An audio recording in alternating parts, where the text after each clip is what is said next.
চলে তখন কিন্তু ওইটা অনেক সময় নিয়মের মতো হয়ে যায়, মানুষ মনে করে এটি স্বাভাবিক। তো হঠাৎ করে এই চাঁদাবাজিটা যারা করতো তারা হঠাৎ করে নাই হয়ে গেছে। ওখানে একটা চেয়ার খালি বসে মানে পড়ে আছে, ওই চেয়ারে যে আগে বসতে পারবে সেই টাকাগুলি পাবে। সিস্টেম কিন্তু এইটাই। এখন ওই চেয়ারে কে বসবে? ধরা যাক সবচেয়ে পাওয়ারফুল হলো বৈষম্যবিরোধী ছাত্র আন্দোলন, তারা সবচেয়ে পাওয়ারফুল, তো তারা ওখানে বসলে আর কেউ বসে না, এরকম হতে পারে। এখন তারা যে বসবে তাদের তো যতগুলি চেয়ার অতগুলি লোকই নেই।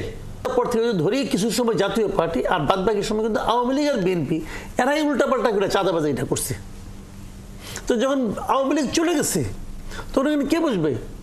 বিএনপিরাই বসছে, একদম বিএনপির বসছে। আর ইন্টেনশনালি আমার জানা মতে বিভিন্ন জায়গায় জামাতের বসার সুযোগ থাকলেও তারা বসে নাই, কারণ জামাত একটা আদর্শ ভিত্তিক রাজনীতি করে।